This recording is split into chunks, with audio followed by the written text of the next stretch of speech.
নবপলীয় বিপ্লব কি? এই প্রশ্নটি খুবই কম, মাঝে মধ্যেই পরীক্ষায় আসে। আমরা আজকে দেখবো এই প্রশ্নটার সঠিক উত্তরটা কি, বা নবপলীয় বিপ্লব আসলে কি। দেখো, প্রাগৈতিহাসিক যুগে মানুষ ছিল গুহাবাসী। মানুষ তখন গুহায় বসবাস করত। তারা ছিল বর্ণদশা বর্বর জাতি। ঠিক আছে। ওই সময়ে মানুষের মূল উদ্দেশ্য ছিল, লক্ষ্যই ছিল কোন একটা স্থানে গিয়ে তাদের খাদ্য সংগ্রহ করা। কিন্তু সভ্যতার ক্রমবিকাশের সাথে সাথে মানুষ এই গুহাবাসী বর্ণদশা বর্বরিজম থেকে বের হয়ে আসে। মানুষ তখন নিজেই নিজের খাদ্য উৎপাদন শিখে, কিভাবে খাদ্য উৎপাদন করতে হয়। ঠিক আছে। এই যে সময়টা যখন মানুষ এই নিজের খাদ্য নিজে উৎপাদন করতে শিখলো, বর্বরিজম থেকে বের হয়ে আসলো, এই সময়টাকে, যে সময়ের মধ্য দিয়ে এই ঘটনা ঘটে গেল, এই সময়টাকে বলা হয় নব্যপ্রস্তর যুগ। খ্রিস্টের জন্মের প্রায় ৭,০০০ বছর পূর্বে মানুষের মধ্যে এই ধারণা আসে, এবং খ্রিস্টের জন্মের ৩৫০০ পর্যন্ত, অর্থাৎ খ্রিস্টের জন্মের ৭,০০০ বছর পূর্ব পর্যন্ত থেকে খ্রিস্টের জন্মের ৩৫০০ বছর পূর্ব পর্যন্ত এই সময়টাকে বলা হয় নব্যপ্রস্তর যুগ। এই সময়েই এই নবপলীয় বিপ্লবটা ঘটে। নবপলীয় বিপ্লব আসলে এমন একটা ধারণা, এই ধারণাটা দিয়েছেন অস্ট্রেলিয়ান নৃবিজ্ঞানী ভি গর্ডন চাইল্ড।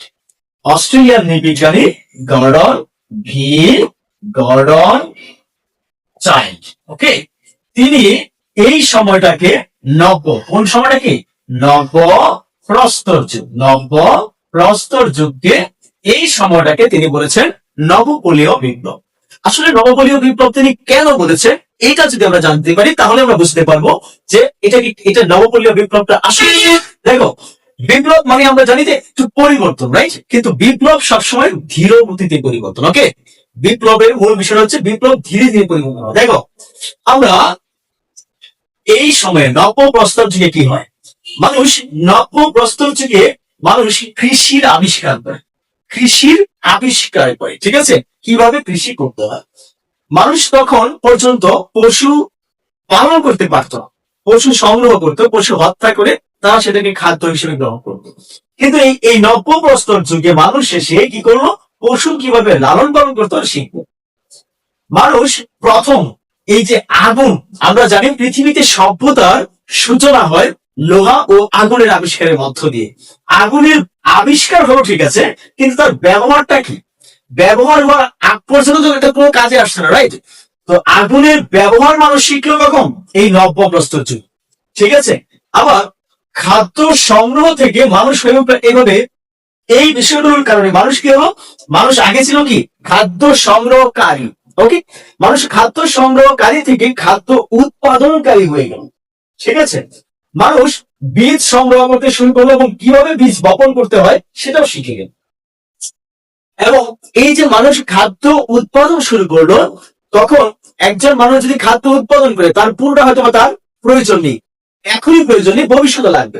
এই ভবিষ্যতে খাদ্য কিভাবে সংরক্ষণ করতে হয়, গোলাজাত করতে হয়, এটাও মানুষ, উদ্বৃত্ত খাদ্য সংরক্ষণ মানুষ শিখে গেল। চাকার আবিষ্কার, যাতায়াতের প্রধান মাধ্যম ছিল তার আগ পর্যন্ত সমুদ্রপথ, কিন্তু যখনই চাকার আবিষ্কার হলো তখন মানুষ রাস্তায়, আমাদের স্থলপথ তৈরি হলো। এটা কখন হলো, নব্যপ্রস্তর যুগে হলো। পাল তোলা নৌকা, ঠিক আছে, পালের মাধ্যমে যে নৌকা চলে, এটার আবিষ্কার কখন হলো, নব্যপ্রস্তর যুগে হলো। মৃৎ শিল্প, মাটি দিয়ে বাসন কোসন তৈরি করা যে ব্যবস্থাটা, এটা কখন হলো, এটাও হলো কি নব্যপ্রস্তর যুগ। দেখো, এত বিষয় আবিষ্কার হওয়ার পর এই সময়টাকে তো কিছু একটা বিপ্লব বলাই যায়, রাইট?